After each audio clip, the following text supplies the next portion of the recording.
तर मित्रांनो, तुम्ही पाहू शकता महात्मा ज्योतिराव फुले शेतकरी कर्जमुक्ती योजना 2019 अंतर्गत प्रोत्साहनपर लाभ योजना यामध्ये शुद्धीपत्रक काढण्यात आलेलं आहे। यामध्ये काही बदल करण्यात आलेला आहे। हा जी आर पाहू शकता 5 मार्च 2024चा। काय नक्की जी आर आहे आणि याचा लाभ कोणत्या जिल्ह्यासाठी होणार आहे, कोणत्या शेतकऱ्यांना याचा लाभ होणार आहे ते आपण समजून घेऊयात। तर शासन शुद्धीपत्रक पहा, महात्मा ज्योतिराव फुले शेतकरी कर्जमुक्ती योजना 2019 अंतर्गत प्रोत्साहनपर लाभ या योजनेअंतर्गत अल्पमुदत पीक कर्जाची परतफेड करणाऱ्या शेतकऱ्यांना पीक कर्जाच्या रकमेवरती जास्तीत जास्त 50,000 रुपये पर्यंत प्रोत्साहनपर लाभ देण्यात येतो।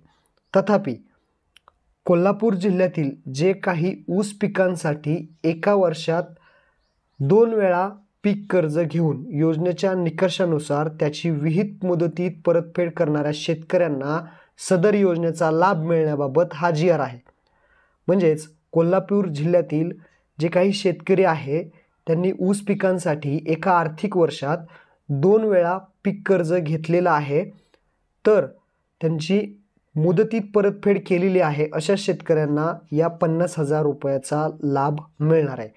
तर माननीय लोकप्रतिनिधींनी जी काही विनंती केली होती त्यांची विनंती विचारात घेऊन केवळ कोल्हापूर जिल्ह्याकरिता शासन कार्यनियमावलीमधील कलम 29च्या तरतुदीनुसार उक्त योजनेच्या 29/2022च्या शासन निर्णयात व योजनेचा तपशील जो आहे 3 यामध्ये जो आहे तो बदल करण्यात आलेला आहे आणि त्यास शासनाने मान्यता देण्यात आलेली आहे।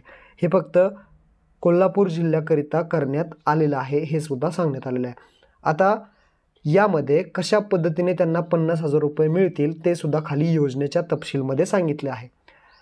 शॉर्टकटमध्ये जर सांगायचं झालं तर सन 2017-18, सन 2018-19 आणि 2019-20 या तिन्ही वित्तीय वर्षात बँकेच्या मंजूर धोरणाच्या अनुषंगाने पीक कालावधीनुसार कर्ज उचल दिनांक व बँकेच्या धोरणानुसार कर्ज परतफेडीच्या देय दिनांक हे दोन्ही दिनांक विचारात घेऊन यापैकी परतफेडीचा जो दिनांक नंतरचा असेल त्या दिनांकापैकी कर्जाची पूर्ण परतफेड मुद्दलपस व्याज असं जर परतफेड केली असेल अशा शेतकऱ्यांना त्यांनी सन 2018-19 अथवा 19-20 या आर्थिक घेतलेल्या अल्पमुदत पीक कर्जाच्या मुद्दल रकमेवरती जास्तीत जास्त 50,000 पर्यंत प्रोत्साहनपर रक्कम लाभ देण्यास मान्यता देण्यात येत आहे।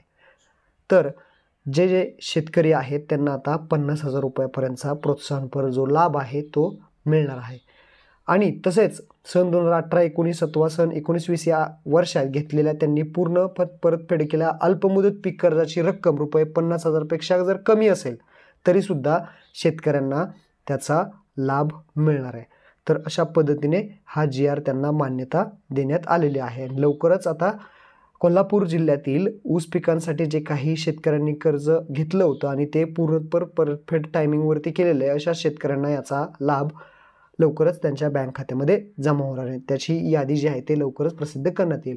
तर अशा पद्धतीने हा महत्त्वपूर्ण जी आर होता। आपला शासन निर्णय आपल्या शेतकरी मित्रांना नक्की शेअर करा। धन्यवाद।